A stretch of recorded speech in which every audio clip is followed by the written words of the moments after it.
waa fikir uu furay aqoon-yahan da'yar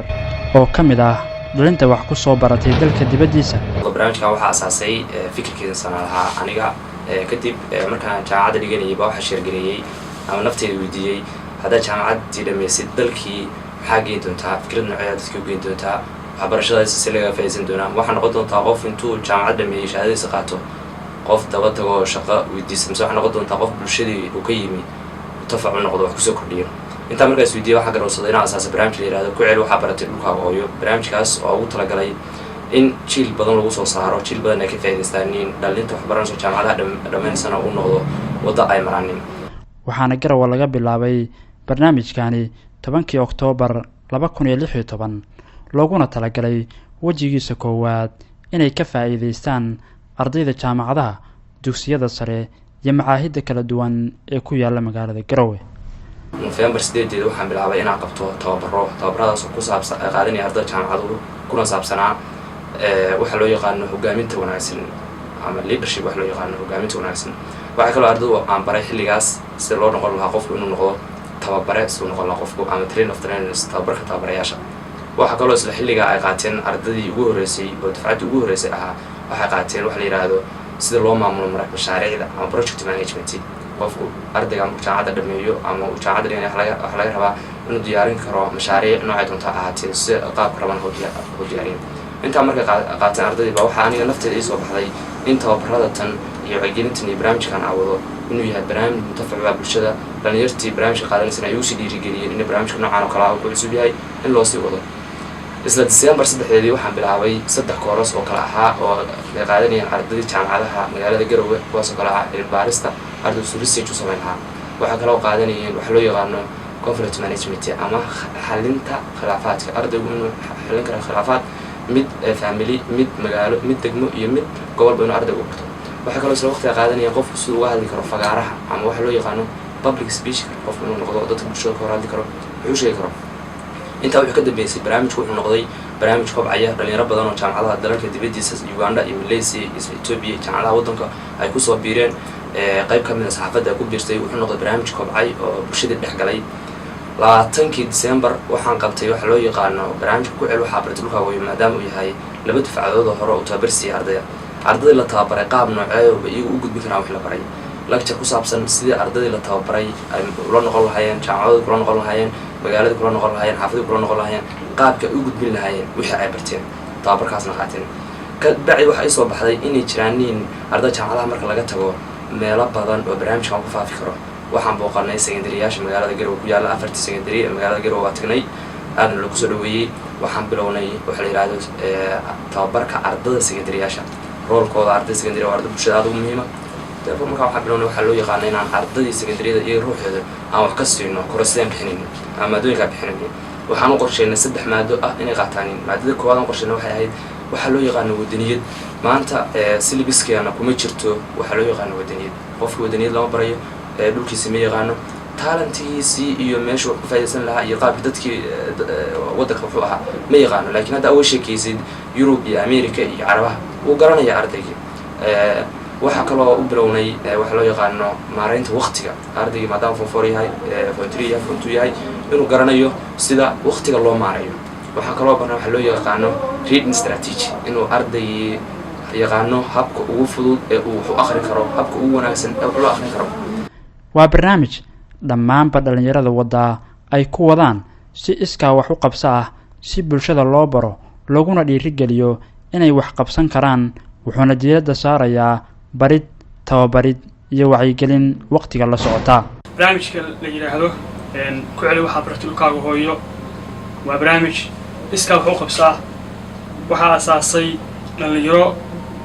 ka timi jaamacadda dibadda ah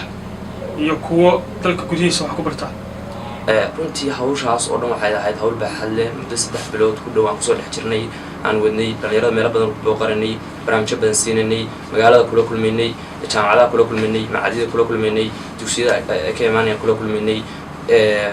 meelaha wax lagu akhristo library-ga aan kula kulmaynay aan wax u sheegaynay qaabka iyagu wax u celin lahaayeen dhulkooda ay barteen waxay barteen dhulkooda ugu celin lahaayeen laakiin kama fikirayna kaliya inaan shaqo raasano laakiin waxaan ka fikiraynaa inaan bulshadana mutafaq u noqono inaan bulshadeena baahiyeeda ka fikirno intaan ka fikri lahayn baahi shakhsiyadeed. runtii barnaamijkan waxaa uga mahadcelinayaa boqolkiiba boqol macallimiintii soo qaban qaabisay oo waddanka dibaddiisa ka soo qalinjabiyey iyagoona isku hol inay shaqo doonaan balse ay keeneen barnaamij waxaa baratay dhulkaaga ku celi barnaamijkaas oo voluntary oo dadka dhalinyarada ah waddanka iska jooga la barayo skills iyo xirfado kala duwan. runtii waa u mahadcelinayaa macallimiintaasi dhalinyarta kale oo waddanka joogta oo shaqo la'aanta iska ah oo meelahaas iska jooga waxaan ku boorinayaa inay barnaamijkan ka soo qayb galaan. waahan barnaamij lacaga waa waxaa baratay ku celi dhulkaaga iyo qaado skillska faa'iido leh kadibna naftaada ku training garee inay barato xirfadaha kadibna iyadu samaysato time management ee isku gaamiso ay noqoto qof toosan. waa barnaamij ujeedkiisa koowaad yahay in bulshada wax laga bedelo iyadoo loo marayo hab cilmiyeysan lana tayeenayo aqoontooda hadba heer ahaan halka ay joogto. in horta bulshadii Soomaaliyeed aan loo abuuro xirfado ay ku shaqeystaan iyo in dadka Soomaaliyeed laftigoodii la tuso in dalku uu leeyahay shaqooyin bannaan oo u baahan in dadku ay qabsadaan. waxaad ogtahay in dhalinyaradu in dalka ka tahriibayaan in qaybtood goobaha qaarkood iska fadhiyo fadhi ku dir iyo arrimaha meesha lagu hayo marka dadkaas inaan tusno inay jiraan shaqooyin bannaan oo loo baahan yahay in dadku ay qabtaan dadka aqoonta ay qabtaan annaguna dadkaasi aan noqono dadkii shaqooyinkaas iftiimin lahaa. midda saddexaad oo barnaamijkan loo aasasay waxa weeye in qofku horta ku shaqeeyo wuxuu isagu u leeyahay xirfad. runtii barnaamijku ujeedooyinka loo asaasay waxa ugu waaweyn waxay tahay in qof kasta oo wax bartay oo waxbarashadiisa dadkiisa la wadaago dhalinyaradii la xirfadeeyo dad aqoon xirfadaysan leh ay soo baxaanin jil aqoon xirfadaysan leh si ay u soo baxaanin. runtii waxa nagu kalifay waxa weeye waxyaalo badan markaan aragnay tusaale ahaan kale waxa arkaysaa qof wuxuu uusan baran ku shaqeynayo oo waxyaalaha dhalinyarta ka wacyigelin qof kasta professional uu leeyahay hadduu caafimaad bartay caafimaadkiisa inuu bulshada uga faa'iideeyo caafimaadkii baro uu barto qaabka volunteernimada in wax loo celiyo qaab bilaash qofka u celino. runtii dhalinyartana waxaa ku adhab waqtigooda qayb ka mid ah inay bulshadooda u huraanin ay waxgeliyaanin halkii aynu ka raadinahay lacag keliya lacag waxba maaha laakiin waxaan heli karnaa sumcad baan heli karnaa magac baan heli karnaa waxaan heli karnaa inaan dadkeena wax usoo kordhino fikrada cusub usoo kordhino. waxaa ka faa'iidaystay oo ka qalin jabiyey aqoon iyo xirfadna ka helay dhalinyaro waxbaratay balse u baahnaa xirfado ay ku maareeyaan noloshooda waxayna tilmaameen inaysan horey u aqoon qaabka loo sameeyo cilmi baarisaha hogaaminta maamulka iyo habka maareynta nolosha ee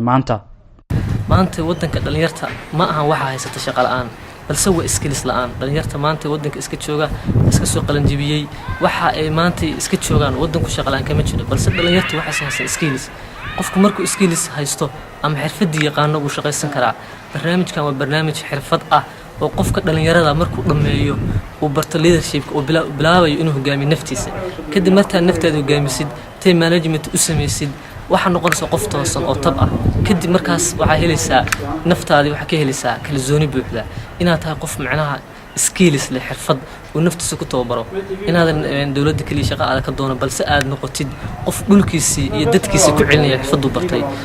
ninka bartay caafimaadka waa inuusan ku shaqayn siyaasad ee uu ku shaqeeyaa caafimaadka. kii injineer bartay waa inuusan ku shaqayn wax kale uusan bartay oo dadka ku shaqeeyaa injineernimada waayo waxa kan uu bartay horta dadka waa inuu ku celiyaa.